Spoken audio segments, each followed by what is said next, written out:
Oh, okay. Good afternoon, ladies and gentlemen. This is an on-the-record briefing by the Undersecretary of Defense for Acquisition and Technology, Dr. Jacques Gansler. Sir.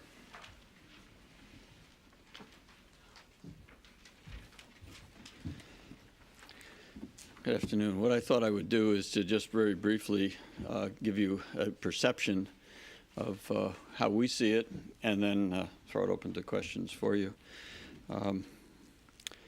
Given all the attention that's been paid to this as a result of yesterday's hearing, which I took part in before the Senate Armed Services Committee, we just thought it would be a good idea to try to meet with you, explain the complexities as we see them of the issues, and then to give you a better understanding of what's involved in the contract procedures, and then go on to take the questions. Let me mention at the risk of appearing to play down what I think is a very significant set of errors that took place. If you put the criticism of these two Department of Defense contract awards in perspective, I think it shouldn't detract from the overall success of the Department's current purchasing efforts, and that's the thing I really wanted to put in perspective. The important question is then, are these special cases or are they sort of typical cases? And we obviously believe these to be special cases.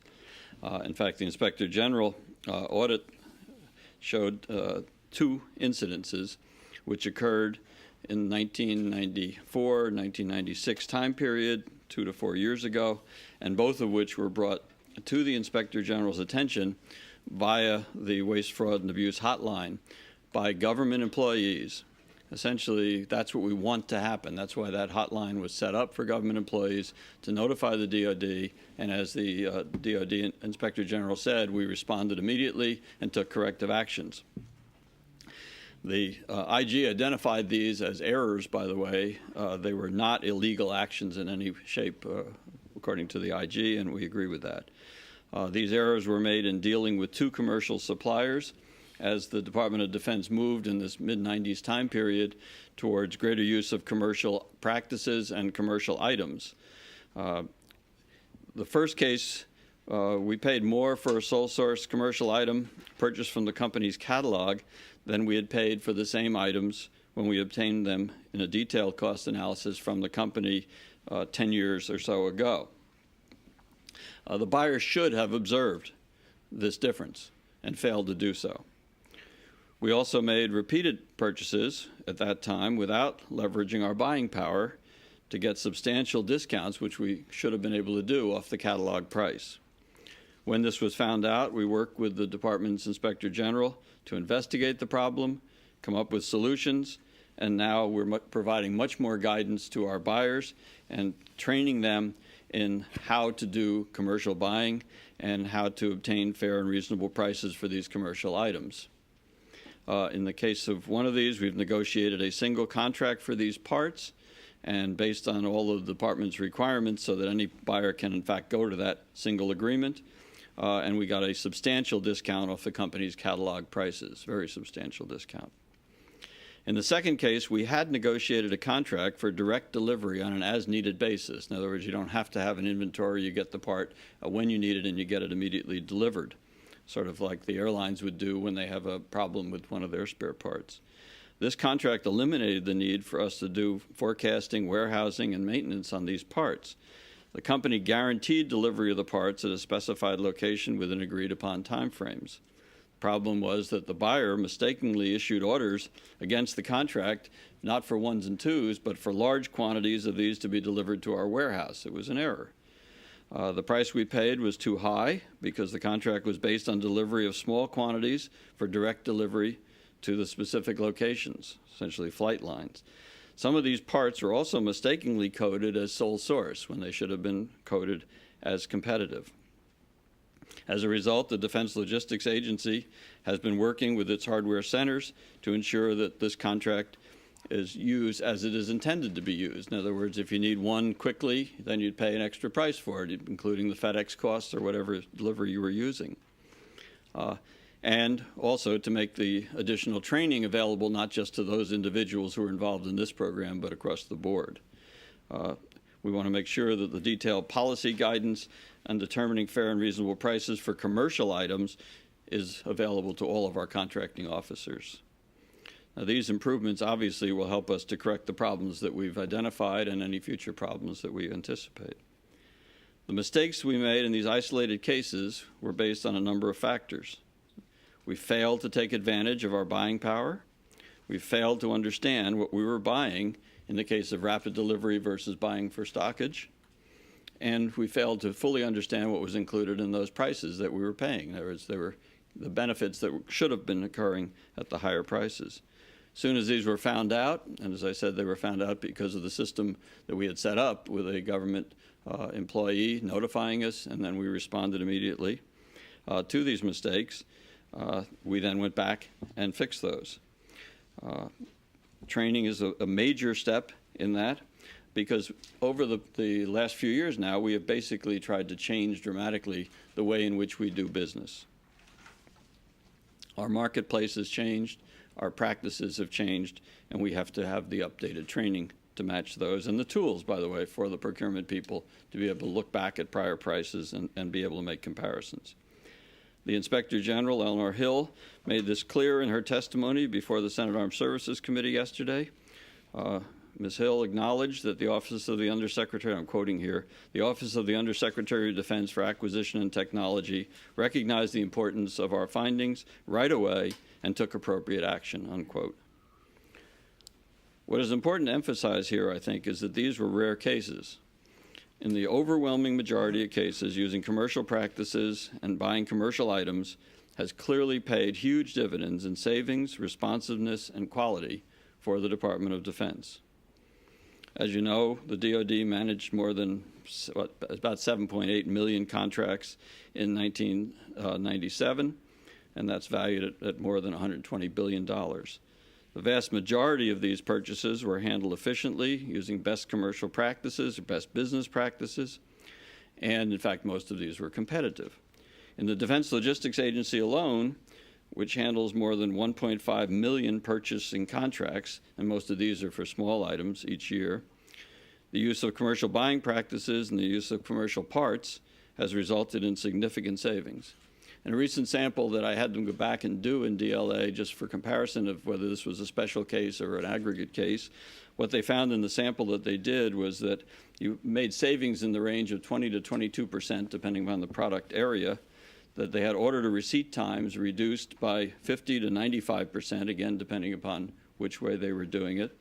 And their total inventory was reduced by $720 million, which is about a 30% reduction in those areas where they're using commercial buying practices and commercial parts.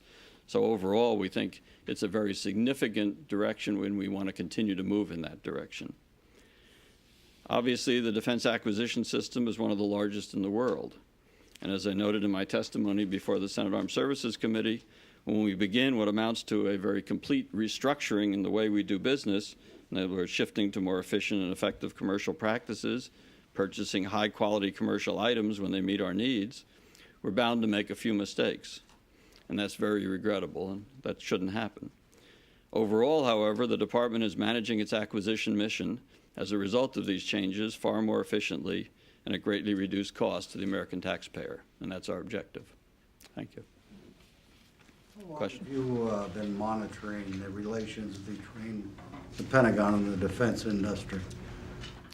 Me personally, I guess I could say I've been monitoring them for, let's see, I started working in the defense industry in summer jobs in the 1950s. My first full-time job in the defense industry was 1957, so I guess over 40 years. Well, wouldn't you say this is more of what we've seen over the past 25 years? This No. recurring rip-offs by major defense contractors of the Pentagon? Well, I don't think that we have seen, I mean, the problem is that you are bound to get one or two mistakes no matter when you take a sample. What we've done, if you look back at the history, is we have actually been making significant changes. We will still find one or two errors. I think there's a dramatic difference between the way we're doing business today and the way we were doing business even 10 years ago. When you check, you ask the people responsible. You do a bore sample. the people who do the actual buying, the people administrating the program, say they're directed by their superiors not to push these companies, to go ahead and pay the price, not to get tough with them. They could endanger their relationships. So it's the overwhelming number of people I've talked to about this say they're told to go ahead and pay these high prices. I specifically asked that question because it seemed to me that it's important to understand what they are being told. And that's what these training courses that I've told you about are really focused on. We are a major buyer. There's no question we are a very large buyer with a lot of monopsony buying power if we exercise it. Now, in many cases, in fact, in the case of DLA, over 90% of the cases are in competitive marketplace. When you're using competitive market forces, you have a lot of choices. You can compare their prices. You don't have to negotiate under those conditions unless there's a really big volume difference, and then maybe you still might want to negotiate. Or if the terms and conditions are significantly different, then you still might want to negotiate. Where the negotiation comes in is on a sole source case, where we're the only buyer and they're the only supplier. Then you have a monopsony and a monopoly trying to negotiate. Under those conditions, it really does pay to exercise your buying power and to try to really negotiate hard. In one of these two cases specifically, where the buyer chose not to really press and negotiate much, the buyer still got a small discount. I think it was like a 20% discount. After going back and actually negotiating in detail, the buyer got something like a 71% discount as a result of our buying power. So it really does make a difference, and what we have been training the people to do is to use more judgment in those cases. Pick the case when it does make a difference and actually go back and exercise that power. They did it in that case. In your mind, is there any responsibility or culpability on behalf of the companies that obviously knew they're getting quite a deal on some of these things? Yeah, I mean, it's a commercial world. You know, you expect that some companies will attempt to get what they can get, and that's why this negotiating is such an important thing on sole source conditions. In both these cases, when we went back afterwards and negotiated, essentially, we were satisfied that they were not really trying to rip us off totally. But it's very clear that the buyers have to be smarter under these conditions. I mean, it's placing more of a burden, in a sense, on the buyer to make smart judgments in the same way that you and I do in the commercial marketplace. In other words, we make judgments as we go out and look at different products. We don't just take the price off the catalog and say, well, buy that one without looking at other ones. But as a follow-up, did the companies take any action against the managers that oversee these certain parts lines? Did they take any action against these managers who clearly knew they were raking it in? Well, I don't know, honestly, whether they took any action at all. We felt that our employees made some mistakes, and we're training them to do it better. We want them to exercise their buying power, and that's what we're training them to do. We didn't. It was not a case of any illegal action on either party's side, and so I don't know that we pursued trying to get any punishment out of it from either side. You described a case a minute ago where the department overpaid by 70%, and y'all didn't consider that an attempt to rip y'all off? Well, I'm not saying it wasn't an attempt. I'm not making a value judgment on what their approach was. The problem is they have a catalog price. That's what they charge for catalog items for a normal person. You come in off the street. It's not that they arbitrarily pick some high price. This was their catalog price. What we had been telling our buyers is we're going to use commercial practices. You know, you can buy commercial prices, and if they're competitive, you should be getting a decent price. What happened is when on a sole source case, they went into the catalog, looked at the catalog price, and bought it. It wasn't like the company doubled their price. Well, it was just... But if I went to the store and bought something this week, and then next week I discovered I could have bought it for 70% less, I'd be howling, and I suspect you would be too. Well, and in fact, you know, the real case here was that they went back 10 years later, you know, and got a much higher price and didn't bother to look back and say, this doesn't make sense. You know, it was much higher price. I shouldn't be paying that. Now the fact that we've negotiated them down by 70%, you know, makes them look bad, I guess. But that's about all you can say in terms of the effect on them. We're not trying to judge their motives. We're trying to make sure we get a good price for the government. But you make it sound, the Pentagon sound like it's falling off the back of a watermelon truck. These defense countries, the Pentagon's the biggest buyer of this equipment. these defense companies would die without Pentagon contracts. They can't victimize these people and get away with it so easily. If you were to name the three companies, do you know the three companies that ripped off in this instance? Well, there were two, not three. Two. Boeing, Allied Technical, and Sunstrom, I'm told. These are major companies. They get billions of dollars in contracts, and here they're ripping off people because of catalog prices and doing mirrors. I mean, how do they get away with that? Why don't you pursue them for fraud and criminal activity? I think what you have to recognize is that at the corporate level, if I were sitting talking to the president of one of these corporations, I'm sure we wouldn't have this problem. You know, what is happening down in the system, someone is buying a spring or a small piece, and someone down in their system is selling that piece from a catalog at a catalog price. And at that level, there was an error made. Now, is this something that you send someone to jail for? Clearly, no. Is it something that you necessarily want to raise to their corporate management's attention? I might mention it sometime casually at dinner, but most of the discussions you're having with the corporate level are on the multi-millions, the hundreds of millions of dollars worth of programs, billion-dollar weapon systems, things like that. This is down in the very low parts level, within the systems. It happens that some of these corporations have such, flow through down to the low levels that they're involved with the Defense Department at essentially all levels. Then you're familiar with the C-5A. That was a major project. They doubled the price of that through engineering incompetence, and no one went to jail for that one either. I mean, when do you blow the whistle on these guys? Well, what we're trying to do now is actually to use price as a much more important consideration in all of our weapons procurements. That's really a big driver today, as contrasted to, and that's part of the acquisition reform initiative, as contrasted to the historic approach of mostly focusing on performance. That's essentially, it's another commercial practice in the sense that when you and I go out to buy, we're interested, say we're going to buy a television set, we don't typically say what's the decibel level from Philadelphia on the third stage of the amplifier. We say I want a television set for a certain price that look like a good television set. We're now trying to use much more performance specifications and price as the criteria for our selection. In the case of these particular examples of errors, the people didn't place enough emphasis, I think, on the price that they were paying relative to the historic price that they had paid. And that was generally the accepted error. And so for those two examples out of, in the case of DLA, 1.5 million procurement actions, we have to correct it. Tell us about the specific resolutions in these two cases. When these are brought to your attention, what has happened? Have they given refunds? Can you just describe that? In one of the two, we went back and established a corporate negotiated package so that all of our various buyers could then go to this overall package and select off of it prices that were, in fact, as I said, 70% less than their normal catalog prices.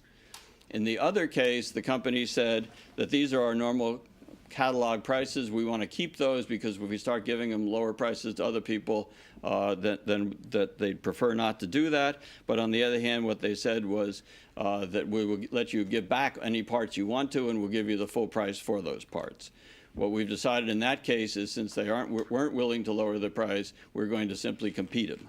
And we'll force the market to get the lower price, which is an easy way of getting it down. That was the sole source case? I don't want to identify which of the two contractors that was, but that was the sole source.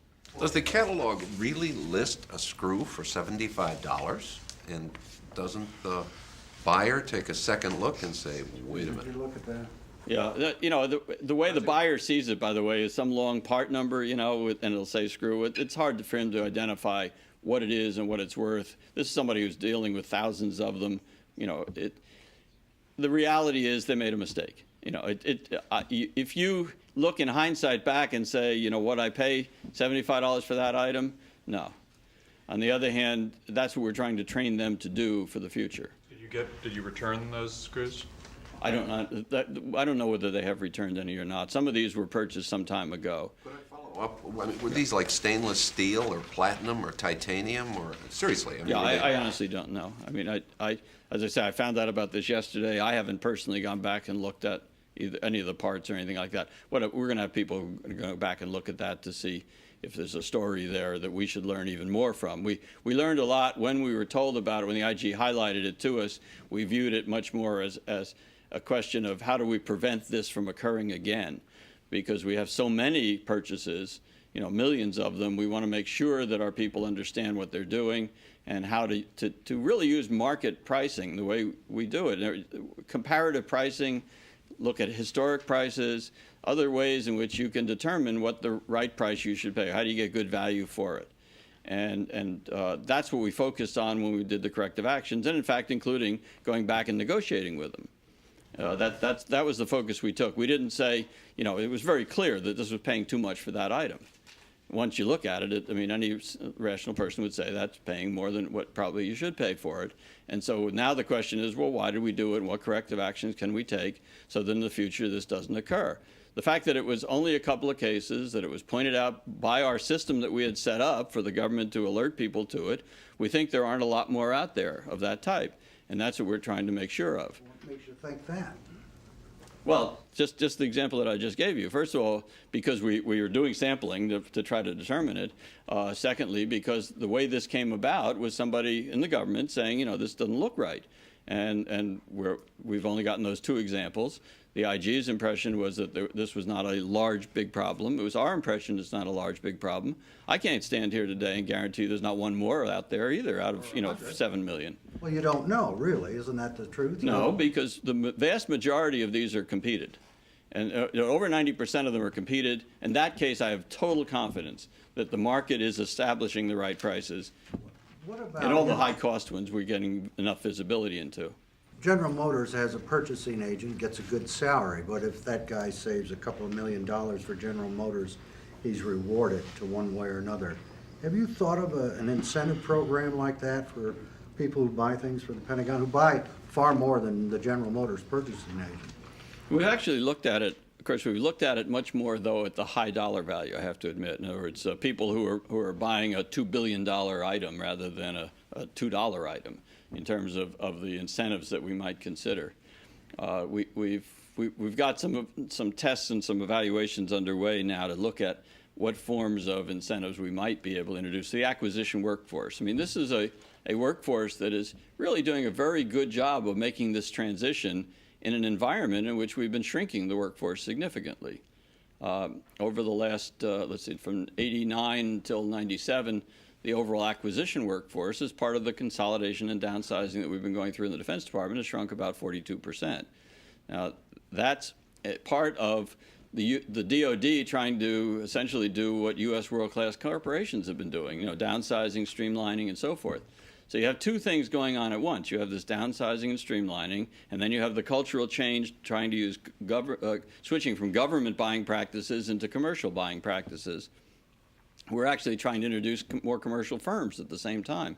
We want to take advantage of world-class commercial firms out there that can supply to us, broaden our industrial base, get cheaper stuff, get better stuff, get more reliable When equipment. you say world-class, you mean outside the United States? No, I was thinking of firms such as, well, Hewlett-Packard, for example, who hasn't been doing R&D business with the Department of Defense because of our cost accounting systems. And they don't want to set up a special accounting system.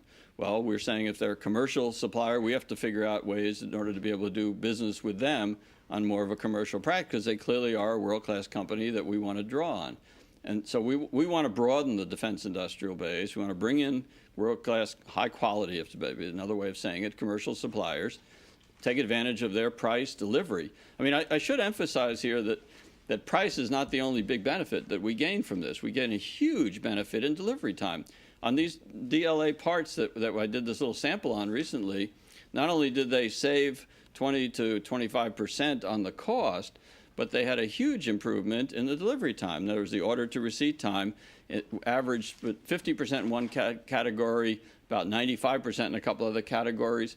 And so if you think about that in terms of inventory, we're making a dramatic reduction in inventory. Even if you paid a little more for it to get that faster response, it's worth it just to cut down dramatically on the inventory. In The measures that you're going to be taking for the future, you've talked about training for your buyers and things of that sort. I'm just curious if there's, as long as you're going to commercial, more commercial practices, if there's not likely to be at least some balance to the old idea of buyer beware and get some seller beware in there as well. Well, that's the point that was made about using your market power in the sense of, we won't buy from you if you're not a good supplier. Or we'll publicize. If I go somewhere and get ripped off, I'm not necessarily going to file lawsuits and have somebody thrown in jail, but I'm not going to go back there again. Well, and in fact, historically, using the old buying practices, essentially we were prohibited from not allowing anyone to bid unless they were in jail. I mean, that was kind of the law, and we're trying to shift from the sort of old philosophy of anybody can bid, open the envelope, and the low bidder wins, to try to have best value purchases. One of the criteria for best value purchases is prior performance. And so we are placing much more emphasis now in our procurement practices, and particularly this comes out in the larger programs, but we're also doing it in the smaller ones, in these spare parts and things like that. We had a program that we instituted where you give 10% credit for prior performance on a price comparison. That's the sort of thing you're talking about. And it makes a lot of sense to be able to evaluate prior performance. It's just like you said, you wouldn't go back to someone who hadn't given you a good product. You wouldn't go back, unless you had to somebody who didn't give you a good deal. Well, in other words, prior performance would apply in the case of somebody who managed to get something past a buyer. Yeah. Somebody who had given us a price that was not fair and reasonable, or someone who gave us a bad product. I mean, I'm in many cases of these small parts and things like that, I'm much more concerned about getting a poor quality product. The majority of the scandals that used to take place in the spare parts and that sort of thing were really for low quality stuff. Where somebody would buy a bad bolt or something that was holding an airplane together, and he was giving you a low price, but the real problem wasn't the low price. The real problem was that the bolt didn't work. So what we need to do is to get good quality at lower cost, and that's what the market forces will provide. And that's why we think that if you can go to best value, prior performance counting for it, go to high quality commercial suppliers and defense suppliers, and use our market power with these people. That's the direction that we're trying to move, and we're trying to do that at the big weapon systems on down to the spare parts. You're doing that on over $100 billion a year worth of stuff and millions of procurements every day, and lots of people in that system, and a few of them are going to make a mistake, particularly when you first introduce it. I mean, these errors occurred in the 94-96 time period.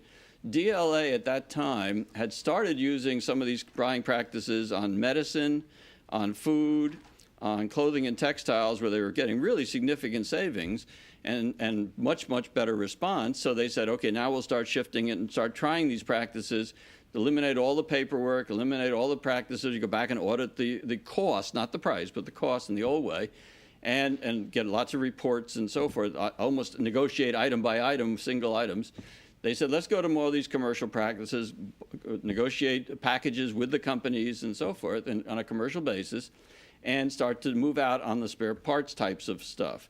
Well, that was about 1995, and these two examples occurred right at that time period. We think that today our people are better trained. That sort of thing isn't going to happen. It still might you might still find one, It wouldn't surprise me. I promise to get you out by 3 o'clock. These two questions, and that'll be it. One thing, David Packard used to be here with Hewlett Packard. I know Dave. He Dave, tried he to said. impose all sorts of things, and he was very rough on contractors that ripped. He named them, he fined them, he imposed losses on them. But he also talked about should costing. Yeah. Doing should costing. Where are you on? Well, that should cost is one of those market analysis tools that I was mentioning. When you try to determine what is fair price for you to pay, should cost is one of the things you do. What should this item cost? What should this bolt cost? What should this spring cost? Another way is what are you paying in the market for it? Another way is what did I used to pay for it? Those are all market priced techniques, and you don't have to go down and say how much labor did you put into it. The problem with the cost-based contracting that we did in the past was it almost had a perverse incentive to encourage people to put as much cost into it and justify it. And the commercial practice says just the opposite. What we're interested in is how to lower the price. And so we're trying to move in that direction, but You're doing should-cost studies Yeah. on these things now? Yeah. Is that a routine in place? Huh? it's a typical way of doing it. In fact, the answer, I guess, is basically yes, because it's a typical way of establishing what things should cost. And it's one of the tools of market analysis. Just take this tool. Can we switch to the opposite, the high-end issue of Lockheed Northrop? CSIS has just put out a study which isn't specifically on Lockheed Northrop, but they had a press conference and they really addressed it, and they said this is exactly the kind of consolidation, if you will, vertical integration that we need. We need a big, healthy third player, and they can't understand why you want to, get them to shuck off big chunks of it to leave gaping holes, and rather than have a sort of full-service mega company. Well, I did see in the paper someplace the report of that report. I noticed Norm Augustine was one of the members of that study, so I'm not sure it was a totally impartial, independent, objective study. But on the other hand, the Defense Department has had basically two policies with regard to mergers and acquisitions, and we continue to have those same two policies, one of which is to try to maintain competition in all critical areas, both vertically and horizontally. The other of which is to try to continue to achieve increasing efficiencies as a result of consolidations and mergers. And so those two have been the policies. The environment has continuously changed, as you are well aware, through these various mergers, both horizontally and vertically, that have taken place to date. And at some point, you have to then apply more and more rigid requirements to each of the cases. We still evaluate each case on a case-by-case basis. We'll continue to do that. And you ask yourself the question of whether or not you have adequate competition vertically and horizontally that will remain after any of these large mergers take place. This particular one I can't comment on because I'm right in the middle of it, and it would be inappropriate to comment on at this point. But we have not changed our rules, and we're trying to apply exactly the same two principles in this case that we've applied in other cases. You're going to be Last negotiating question over the weekend on this one? It's hard to say. I mean, we're in the middle of a negotiation. I can tell you we spent last weekend on it, but I don't know what we'll do next At week. least today's saying it looks like it's going to go to, Justice gave him a Monday deadline. How far apart are you right now, given a deadline coming up? Well, I think it's probably inappropriate for me to comment on it at this point. I mean, it's obvious that we've been in very serious negotiations now for some time, actually, for quite a bit of time, but most intensively over the last few weeks. And I think it'd be inappropriate to comment on how long it's going to take or where it's going to end. I don't know. One final philosophical question. Boeing was one of the companies involved in this little routine parts deal, ripping us off. Are these companies too big? Are they more influential than you or the Secretary of Defense? Well, we don't think so, obviously. We are a major buyer for all of those companies, and they are major suppliers to us. And it becomes a more difficult negotiation than if you were the only buyer and there were thousands of suppliers. But that hasn't really changed dramatically. It's changed significantly. In other words, there are now fewer of them. They are bigger, and therefore they may try to exercise some of their supplier power. It's up to us to maintain competition in that industry. If we lose that competition, then they will have us in a much less desirable position. Political power in Congress. They seem to have been exercising that for some time, I've noticed. Yeah. Thank you. Sorry. Thanks.